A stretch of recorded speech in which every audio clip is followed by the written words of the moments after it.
Everyone. This is Stephanie Dorsum. I'm coming to you live from our new St. Louis office. I'm on the 13th floor and I have windows on this side, and sometimes you can see people walking by me. So hopefully that's not too distracting. I'm just here to welcome our wonderful alumni to the program today.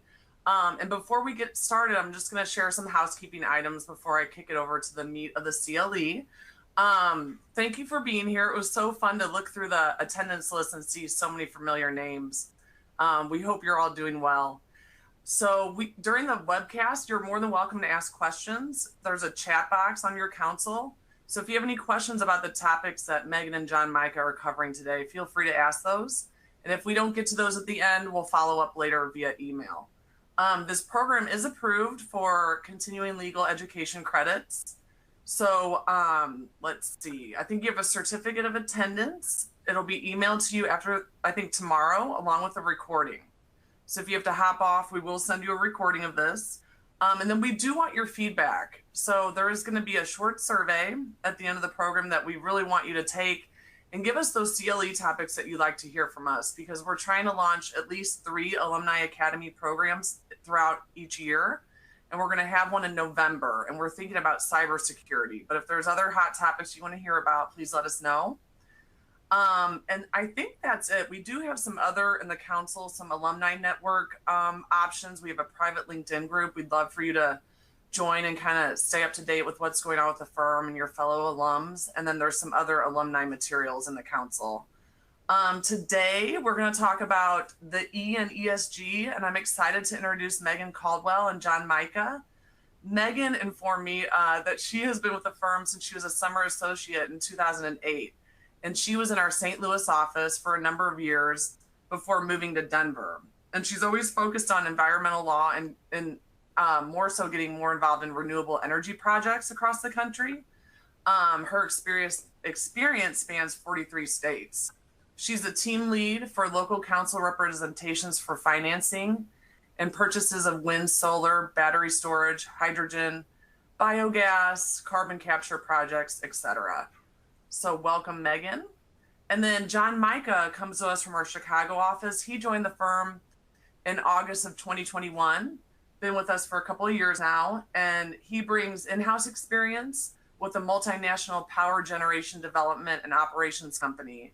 And his background as local regional counsel for the Environmental Protection Agency guides Husch Blackwell clients with utility scale energy projects through permitting compliance, product safety, liability management, etc. So I think those are the introductory comments. If you guys have any questions, I'll be monitoring the chat box throughout the presentation, and I'm going to go ahead and turn it over to Megan and John Micah. Thanks, Stephanie, and I'll provide us a bit of an outline before we move forward. So first, we're going to provide an introduction on the E part of ESG as applied to businesses, and next we'll give some tips on how to identify greenwashing, which is the overstating of your environmental commitments, as well as certain trends that were identified in enforcement against greenwashing. And then finally, we'll provide concrete examples for how you can integrate your environmental commitments into day-to-day business operations. And this includes investments, your buildings, your leases, your supply chain, as well as providing ways that you can help calculate all of these commitments and benefits so that you can avoid the greenwashing elements that we discussed. So Megan's going to kick us off with an overview of the E and the ESG. Thanks, John Micah. Hey, everybody. I'm so happy to see some familiar names. As definitely, we were just talking about how it was a blast from the past seeing some of you. So welcome. So by now, you've probably all heard of ESG. It stands for Environmental, Social, and Governance. ESG are a set of criteria or factors that companies and investors can consider in determining whether certain activities or investments are socially conscious and responsible. And the E component focuses on the environmental commitments that companies make. Every company uses energy and resources, and every company affects and is affected by the environment. So the E component of ESG is really highly relevant to everybody. There are a wide range of actions that companies can take to be environmentally responsible, and these can include taking steps to ensure compliance with environmental laws, reducing waste and emissions, adopting new technologies, and even partnering with other organizations that are taking steps to protect the environment. Why do environmental commitments matter? There's so many reasons. One reason is that environmental commitments can lead to measurable cost savings. ESG criteria are at their core not financial, but they have a very real financial impact. And we'll talk in a little bit about the cost savings associated with environmental audits, as well as converting to renewable energy as a power source, among other things. The second reason for a company to implement certain environmental practices is improved brand image and more satisfied customers that lead to measurable growth. So consumers are all really savvy these days. They have many choices. They look for companies that are environmentally conscious. And also a strong environmental position allows governing authorities to trust corporations, which in turn makes governmental agencies more likely to award companies access, approvals, licenses, permits, et cetera, that afford fresh opportunities for growth. A third reason that companies ramp up their environmental commitments is that it can lead to more satisfied employees. We all know that workers are leaving and changing jobs in record numbers these days. Some are referring to this era as the Great Resignation or the Great Reshuffle. The statistics are really staggering. An astonishing 96% of workers are looking for a new job in 2023, according to the latest surveys. 96%. Retaining talent is crucial, and employee satisfaction is one large way to do this. So just as consumers are very savvy these days, employees are also very savvy, and many want to work for companies that are socially and environmentally responsible. So making environmental commitments is one step a company can take to help retain employees. All right, John, Micah, I'm turning it back over to you to chat about greenwashing. Awesome, thanks, Megan. Advance the slides a little bit. There's a little bit of the outline of what we plan on discussing. And then here we go into greenwashing. So greenwashing, in a broad overview, is essentially when a company makes and overstates their green/environmental commitments, which these can be involving improper wording, involving improper labeling, involving improper ad campaigns, improper investments, etc. And so what the Federal Trade Commission has done is they published a green guidelines, which contains guidance relating to various types of environmental claims that fall into common greenwashing targets. This includes carbon offsets, use of compostable or degradable claims, non-toxic claims, claims about using recycled material or refillable material, and then claims about how processes and manufacturing might involve 100% renewable energy or renewable materials, source reduction, etc. So common things that as a consumer, if you're walking even the aisles of a grocery store or you're shopping on Amazon, etc., you'll often see these terminologies. What the green guidelines that the FTC published did not cover include the terms organic, sustainable, and natural. And that's a little bit interesting, but part of that reason is because those terms have precise definitions and certification processes that are kind of included outside the realms of what a company's statements can be. If, for instance, organic, the U.S. Department of Agriculture's National Organic Program provides a comprehensive regulatory framework for organic claims for agricultural products. So in a lot of ways, those statements are a little bit outside of the scope of greenwashing. But what we've seen recently is this influx in enforcement against companies for greenwashing in their products and in their campaigns. Some industries that have been impacted by this are food industries. There's challenges that have been levied against companies for saying that their fish products are sustainable or certified by a third-party agency. Other claims about dolphin safe fishing have come under attack. There's claims about life cycle and operations in manufacturing and whether or not they can say statements that sustainability meets style, low carbon footprint, environmentally friendly, etc. Clothing has been included in this in terms of like using recycled cotton, no waste in the process. Skincare is not left out. There's ingredients from nature, responsible sourcing. There's toothpaste, whether or not a company's claims about their tubes being recyclable come under attack. As we mentioned before, carbon offsets, which often occurs with airline industries and banking, et cetera. So pretty much every facet of business, especially those that have this forward public-facing component to them, have been exposed or the potential to be exposed to greenwashing suits. And this particular pressure has come from the SEC as well. They have an ESG task force, which has ramped up some enforcement in this realm. And we've seen enforcement at the federal level, the state level, and private actions, as well as internationally, with the UK championing a lot of those efforts with their different advertisement boards. We've also seen a pushback kind of in the opposite direction, and that's a very recent development that in March of 2023, attorney generals from 21 states sent letters to asset managers essentially saying that the influence of climate-related policies at companies in which they were holding investments was a breach of the fiduciary duty. So you're seeing almost a pushback on the other end of the spectrum here, but I think inevitably the desire for responsibly sourced products and to incorporate the environmental aspects in companies is going to continue moving forward.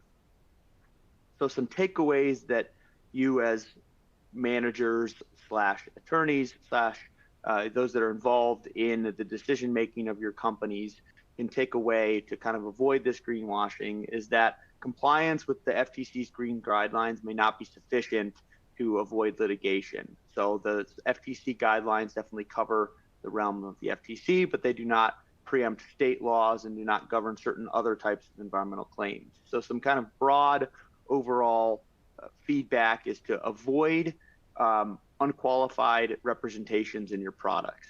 Be specific, but also keep it simple. And this can be including disclosures and making sure that if you're going to put those terms that we discussed before, like compostable, non-toxic, ozone safe, ozone friendly, you have ways to back this up.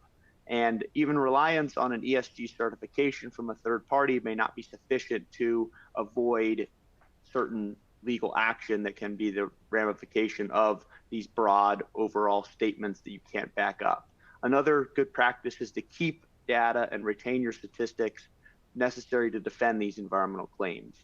This is how, if you're put to the fire here, you have a way to back up. This is exactly what we've tracked in our manufacturing process in the creation of this product, and this is how we're justifying that claim. Another good tip is to avoid misleading comparisons to other products. This is often a common marketing tool that can be particularly a particular risk associated with greenwashing when you're trying to say that one product has a superior environmental commitment or a lower carbon footprint, a lower energy use than other products. Another thing that we'll plan on talking about earlier is determining if your overall environmental practices match your environmental claims. So if you're claiming that certain product or certain line of your business uses renewable energy, et cetera, you need to make sure that that's being traced all the way to the source and that manufacturing, that facility, et cetera, if you're going to make those claims. And then finally, be on the lookout for updates to the green guidelines and similar other publications from federal agencies, as well as state offices as well. This issue is going to continue to be very prevalent as green energy and as carbon footprints continue to be a topic du jour and something that will not go away. And I think the best takeaway is that as society puts a better focus on this process will continue to be refined as far as what we actually see in an enforcement standpoint, as well as within your actual company's decisions. So at the end of the day, being careful about your word use and having internal audits of your programs and processes can really go a long way in preventing you from exposing yourself to greenwashing claims risk. Now I'm going to kick it over to Megan to discuss the first of 6 specific environmental commitments that companies can consider. Excellent, thank you. So one environmental commitment companies can consider is taking steps to comply with environmental laws and regulations. Sounds pretty obvious, but it's pretty crucial. We all have to comply with environmental laws, and if you don't, then there are penalties that federal and state environmental agencies can assess. For instance, if you discharge stormwater construction site without a permit, you're most likely in violation of the law, and the state environmental agency can fine you. If you store hazardous wastes on your site without following very specific requirements on containment, number of days stored, et cetera, you're in violation of the law, and the state can send you an enforcement notice and assess a penalty against your company. There's so many rules and requirements at federal, state, and local levels that it's hard to keep track of all of them and make sure you're in compliance. One great way to keep track of it all is to implement what's called an environmental audit program. And this is a formalized program to discover and self-report environmental violations. These audit programs serve two main functions. First, they allow companies to demonstrate a high degree of environmental responsibility.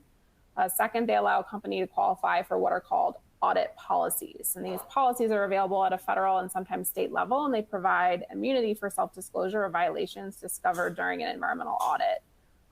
So in other words, if your company finds out that it violated an environmental law as part of a routine environmental audit that you're conducting, you can disclose that violation and possibly receive complete or partial immunity from all penalties and fines that could otherwise be assessed against you. So this is a very, very powerful tool. Penalties are often unexpected and can be very expensive, tens of thousands of dollars, sometimes more. And in situations involving extreme violations, agencies will sometimes seek criminal prosecution, right? So it's pretty rare, but it does happen. Many companies can't afford those penalties or the threat of criminal prosecution. They can threaten to put businesses under or even jeopardize its officers in the case of, criminal prosecution. So designing and implementing audit policies does involve a business cost, but that cost is often far less than the cost of potential penalties. So it's absolutely worth looking into, developing an environmental audit program for your company. So a little bit more information on the audit policies themselves. So if you have a violation of a federal environmental law, the United States Environmental Protection Agency, or US EPA, has a program called Incentives for Self-Policing, Discovery, Disclosure, Correction, and Prevention of Violations. Everyone just calls it the EPA audit policy. A company only qualifies for the EPA audit policy in limited circumstances. The discovery has to be, quote, systematic and also voluntarily discovered. So those are both defined terms. It has to be discovered through an environmental audit or compliance management system, both of which also have specific definitions. So an environmental audit must be systematic, documented, and periodic review, and a compliance management system is similar and consists of documented efforts to prevent, detect, and correct violations. So there are some steps you have to take in order to qualify. In order to qualify, the company must also promptly disclose the violation to EPA within 21 days of discovery. So it's a very short time frame.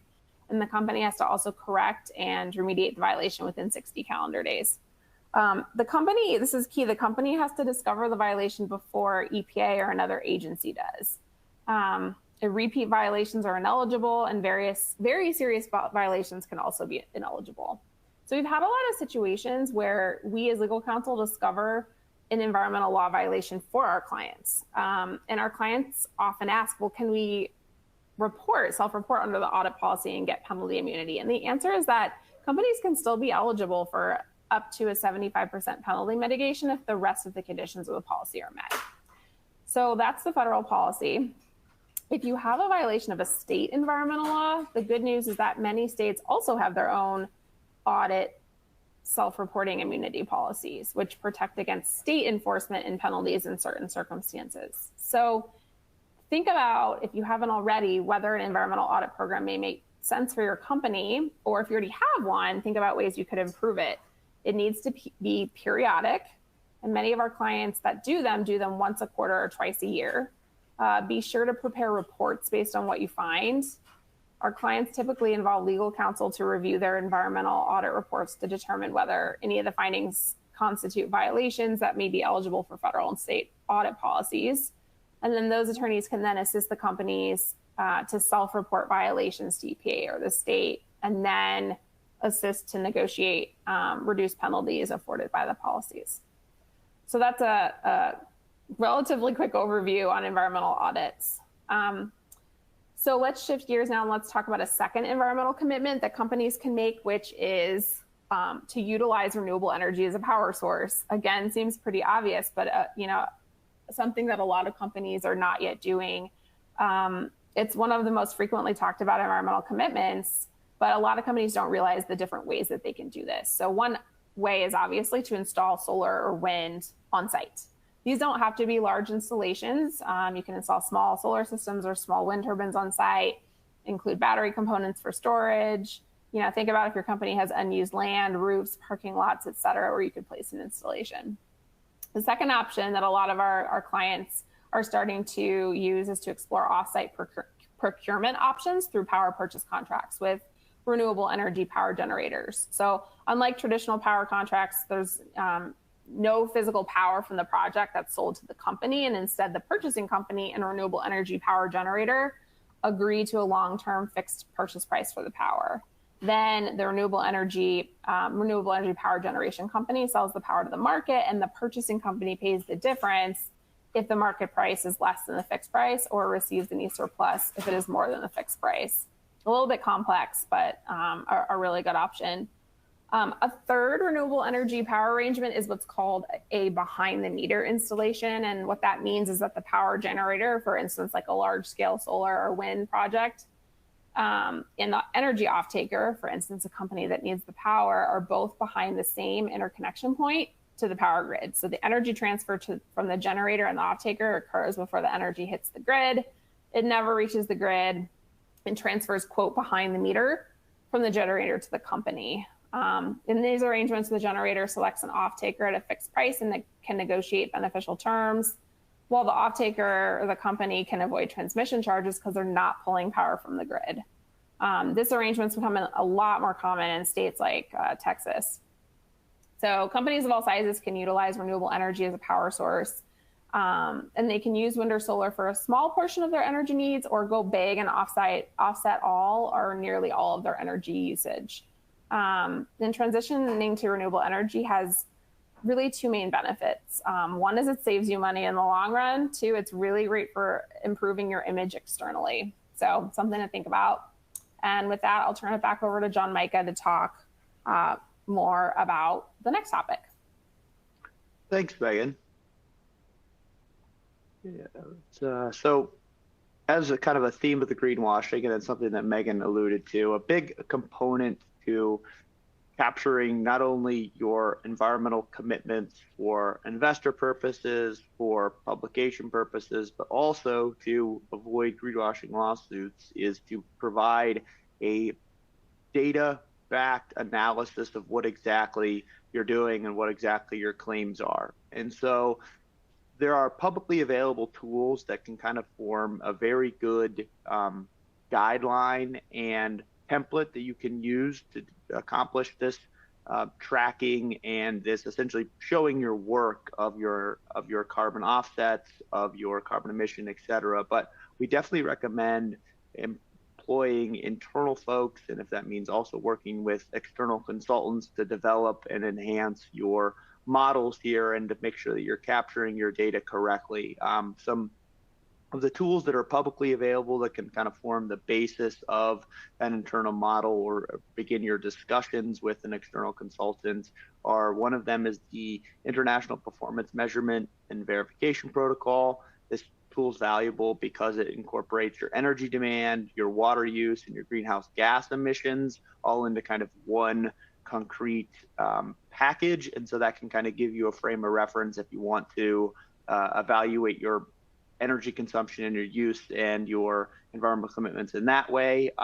There's other tools, including the EPA's greenhouse gas equivalencies calculator, which can convert the emissions or the energy data to the equivalent amount of carbon dioxide emissions saved.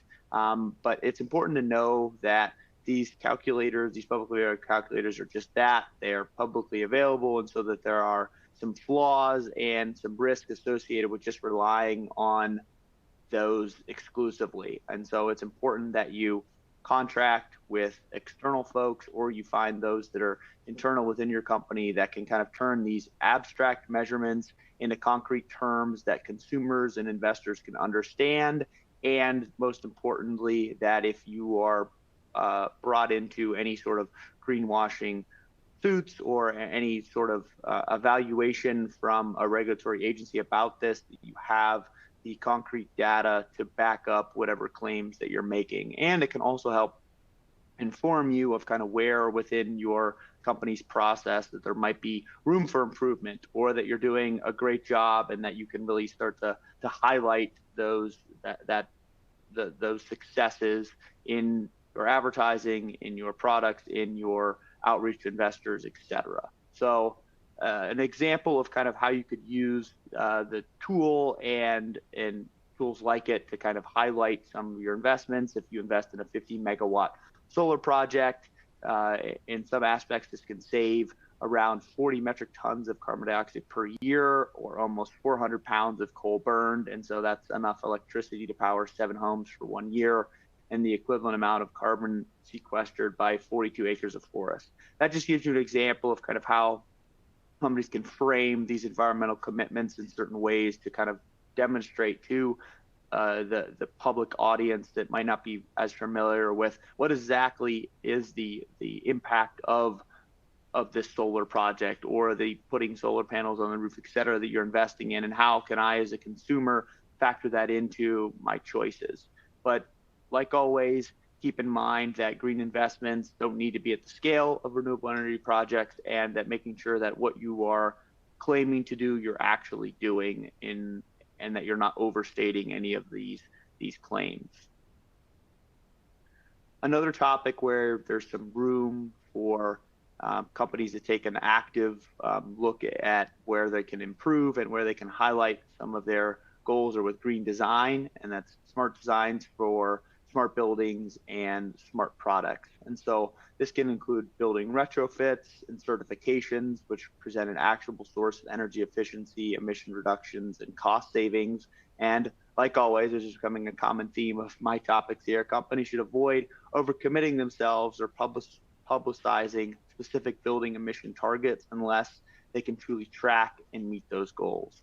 Ways that they can track and meet those goals can include implementing real-time monitoring technologies that can adjust and measure building conditions, which not only saves money and reduces energy use, but gives you a baseline and then your kind of target and what you're actually seeing to be able to say that, okay, we're actually saving this amount of energy use. Companies can also make heating, ventilation, and air conditioning upgrades. They can deploy weatherization techniques and make insulation and lighting upgrades. There's also certifications that I'm sure everyone is familiar with, or at least heard of. The U.S. Green Building Council's Leadership in Energy and Environmental Design, or the LEED program, which, like most of these certifications, companies should proceed with some caution, because with LEED in particular, you might put out a decent amount of money and investment towards achieving a certain level of LEED certification, but oftentimes that sort of investment can fall short of your desired level of platinum, gold, or silver. And so that's something to just bake into the process, that some of these certifications are not perfect, and that you're not necessarily going to receive like a dollar for dollar feedback and investment return on these type of designs, but in a way that still can kind of move the company forward, and again can put a good face out for the public. And you just have to make sure that you're not overstating any of the certifications that you've received or anything that you've done at the buildings. Kind of a newer topic area, which we find to be pretty interesting, is companies that are exploring green leases. And so this is an alternative or conjunction with LEED certifications. And we're seeing this as kind of in the energy as a service realm as well. And it's just allowing a company to partner with folks that are really their expertise is in these areas, and can say, hey, this is what we want to do. We want to deploy a certain technology here at our physical plant, or we want to invest in something, et cetera, and we're not really sure how to do it. So leases can be tailored in a specific way to mandate that the buildings implement certain sustainable design components, material, or construction method, and that's something that can allow a company that's evaluating where they want to, base their manufacturing, and say that, oh, okay, one landlord is willing to do this at the facility, another landlord is willing to do that, and can allow you to kind of leverage the best outcome for like an environmentally friendly operation and plant. We've also seen a rise in alternative lease arrangements. And so these are tenants and landlords are demonstrating increased sophistication and awareness of environmental considerations. And so they're changing from net leases to different cost sharing lease structures with your energy use. And so under a net lease, the landlord is responsible for capital expenditures and the tenant is responsible for utility and operating expenses. And this creates a split incentive, as there is little desire then for the landlord to add energy improvements because they do not directly reap any of the cost sharing benefits. In the cost sharing arrangements, the pass-through clauses help incentivize landowners to implement major energy saving improvements, and the tenants also benefit. This is especially true with commercial tenants because they can meet with the landlord and review the effectiveness of certain energy efficiency programs, and they can include an amortization concept to stretch out the capital expenses of building updates over a specific period of time. Also, leases can mandate the use of certain appliances and certain machinery that meet a certain Energy Star rated certification, or the companies can be sure that in their products or in their processes they're using products that actually live up to the claims. And so there's different ways to evaluate kind of the inputs of your products, and those include Green Seal, which specifies sustainable packaging and limits the VOC content, as well as EPA safer choices, which are awarded if each ingredient is among the safest in its class. And then finally, let me move forward here. There's also small scale employee-focused environmental incentives. And so this is really the work that companies are doing to incentivize and reward smaller scale decisions that the employees are more willing and wanting to take. And that's something that Megan discussed earlier as far as kind of companies competing to retain and attract talent. And part of a lot of employees' thought process in this and their evaluation criteria has to do with how a company that they're working for is presenting themselves not only externally, but also to them as an employee. And so companies can make recycling more readily available. They can offer a transit stipend. They can offer bike storage options. And I know that a lot of folks might say, oh, well, these are just very small, simple choices, and how much can they actually mean from an environmental standpoint? And that can be a fair critique. But I think the cost investment here and what you're actually going to see as far as positive feedback, though, from employees can be immense, because they're evaluating, like we said, these decisions and the way that these companies are presenting themselves in where they want to kind of make roots and where they want to be and what type of company they want to be associated with. And as always, the benefits cannot just be theoretical, but they can also be measured in terms of pounds of material diverted from landfills, reduced greenhouse gas emissions, et cetera. But kind of circling back to the greenwashing side of things, again, when you're making these statements and recruiting information to prospective employees, when you're making these statements on websites, and you're making these statements on your product line themselves, making sure that you have the data to back up this statement and making sure that you're not overstating any of your commitments, one, or any of the results of your commitment to, because a lot of times these type of investments can be difficult to measure. And that's why we recommend contracting with external consultants and using the internal or the publicly available tools to develop your own internal guidelines and ways to track and measure this data. And I'll turn it over to Megan for discuss the supply chain topic area. Thanks, John Micah. So another environmental commitment relates to converting to closed loop waste systems. We all know there have been really significant global supply chain issues in the last few years caused by COVID, the war in Ukraine, and other factors. If your company has felt the effects of these supply chain issues and wants to ensure that it's ready for supply chain problems that may arise in the future, one step you can consider is to convert to a semi-closed or closed loop waste system. A closed loop system is one where a company involved in manufacturing takes wastes produced by their operations and puts them back into the manufacturing processes in some way. therefore closing the loop. So it shifts the focus to reuse and recycling. Almost any material can be used in these systems, including fabrics, dye, water, foams, plastic, metals, technology, and glass and other parts. So there are certainly a lot of different things that can be put back into the system. There are certainly costs associated with rolling out more advanced manufacturing equipment and waste collection techniques, but you also will save costs since you won't need to purchase new materials and supplies from external sources. Another benefit of the conversion to semi-closed or closed loop systems is that by using the same materials repeatedly, you won't be disposing of as much waste and will be diverting waste from landfills. So this is something you can publicize and improve your brand image, as we've discussed earlier. So even if your company isn't a manufacturer, your company can still really strongly benefit from partnering with suppliers, customers, and other organizations that utilize these waste minimization systems. And these partnerships reduce the business risk of depending on supply sources that require single-use materials, which are more vulnerable to external supply chain issues.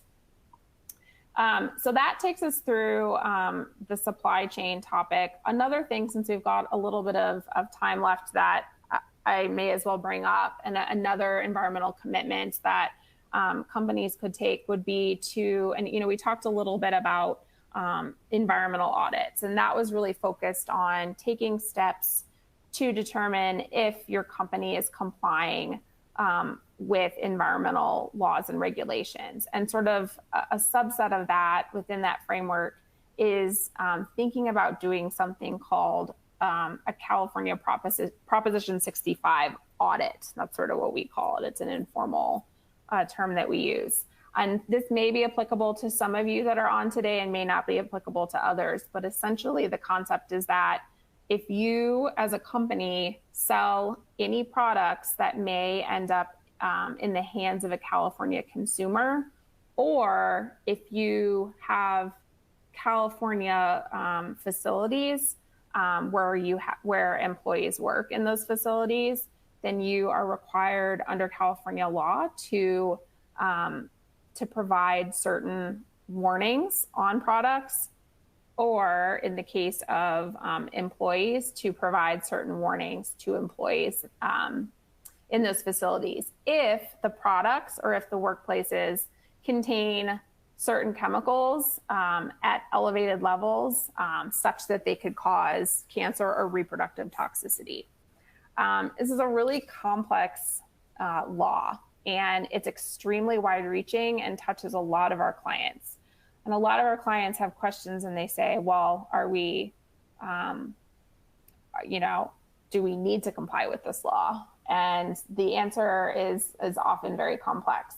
It's an exposure-based law, so it's not as simple as just testing, products that you make to see if they contain certain levels of chemicals. The question is whether they, based on how a consumer might use a product, how and if they would be exposed to sufficient levels that they have the potential to develop cancer or reproductive issues. So what we recommend a lot of our clients do is basically take essentially an audit of their products, or an audit of sort of what type of products are being used in their workplaces in the state of California, and test certain of their product lines to see what chemicals are in their products at what levels, and really try to develop a strategy to figure out, do I need to place Prop 65 warnings on my products? I'm sure all of you have purchased a pair of sunglasses or walked into a building in California and seen this Prop 65 warning label. It's kind of on everything. And consumers, back to the concept of, consumer awareness, consumers are very aware of environmental issues these days. And they're concerned. They're concerned that the products they're using making sure that they're safe for themselves, for their families, et cetera. So it's a tricky situation because sometimes when you place warning labels on a product, you're gonna get a whole lot more questions by consumers about, is this product safe? And I know that myself, sometimes you'll go to purchase some type of grocery product at the store and a Prop 65 warning will pop up. And I know myself, I picked a different product when that came up. So it's tricky because on one hand, you're trying to be environmentally responsible and make sure you're complying with the law. But on the other hand, you are sort of arising the suspicion of consumers that then may be less likely to buy your product. So, but there's certain ways to do it. Prop 65 currently has an option for something called a short form warning label. We don't know whether that's going to continue to be an option, but it basically allows you to put a very short, very brief, small warning label on a product that, may not cause as many concerns with the consumer group. Again, we do recommend that our clients take a little bit of time, invest a little bit of money to test their products with a lab and then, kind of assess, are we good or do we need to put labels on? The reason, just from a financial standpoint, one reason that it really matters for companies to comply with Prop 65 is the cost associated with it and also the negative press associated with enforcement. So under Prop 65, basically what happens, and some of you may be aware of this, but you get what's called a 60-day notice of violation letter. It's a letter from a private party enforcer, typically saying, hey, we think you're in violation of Prop 65. And what are you going to do about it? We may sue you within the next 60 days. And the way the law works, that the burden is really on the company to whom the notice is being sent to prove that there's not a Prop 65 violation, which it's kind of the burden of proof is kind of is really flip-flopped compared to typical situations. So and then it can get pretty expensive pretty fast. Typically, these sort of plaintiff enforcer groups are really looking to extract settlements, monetary settlements. And there's not a lot of wiggle room to push back on that without going to trial, essentially, or going through the court system and having what we call sort of a battle of the experts. So again, it can get expensive really fast. At the end of the day, we find that it's better to try to get ahead of the issue with that sort of Prop 65 audit. There are also a number of consumers that will have questions because they're pretty savvy and they'll say, what are you doing about Prop 65? So we just recommend taking the time and a little bit of money to get ahead of it. So with that, I think that wraps up our substantive discussion. We've talked today about 7 different examples of environmental commitments that your company can take, but this is really just the tip of the iceberg. There are so many more environmental actions that you can take, both to be environmentally responsible and also to take advantage of many of the economic and other benefits of being an environmentally forward company. So we're here to help. We're always happy to brainstorm with our clients and our contacts if you have any questions or if you want to bounce any ideas off of us. And we know we're kind of wrapping up a little bit early today, but we figure no one probably has any complaints about that. So I'm looking really fast. It looks like I don't see any questions to answer, but I'm going to kick it back over to Stephanie in case she has any thoughts to wrap us up. Thanks so much, John, Micah, and Megan, for your insights. It was so nice to see all the names on the attendee list. I wish I could see faces. That would be even cooler to see some of our alumni by their face. We have some great alumni programming coming up. In the Kansas City office, September 29th, we're having a American Royal World Series of Barbecue event. So hope you can join us if you're in the Kansas City area on September 29th. We have our art fair event in the St. Louis market on September 8th. Should be a lot of fun. We have a private tent right outside our new office at Forsyth and Bonham, I think is the cross street. Don't quote me on that, even though I am in the St. Louis office right now. We're working on our fall alumni newsletter. We're going to send that out mid-September, excuse me. So we're keep an eye out for that. We've got some really great firm updates. We have a new chief executive elect that we brought on. Her name is Jamie Lawless. She'll be replacing Paula Eberly in February of 2024. So she'll kick off the newsletter with kind of a welcome, and then we have some other spotlights and things like that in the newsletter. And I think that's really it. And then we kind of talked about another webinar coming up for the Alumni Academy. We were thinking about cybersecurity. Eric DeLay came back to the firm. He was within a government role, and he rejoined us, I think, a month ago or so. And he heads up our cybersecurity practice. So we might be doing that topic. But if you have any other thoughts, please fill out the survey. And then don't forget, you've got your continuing education icon where you can report your hours for attending this program today. And then there's a certificate of attendance, including course numbers that are going to be emailed out to you tomorrow, along with a recording of the program in case you want to go back and if you missed anything. And then once again, please fill out our survey. So looking forward to your feedback, and it was so great to see you all. Thanks for joining us. Thanks all.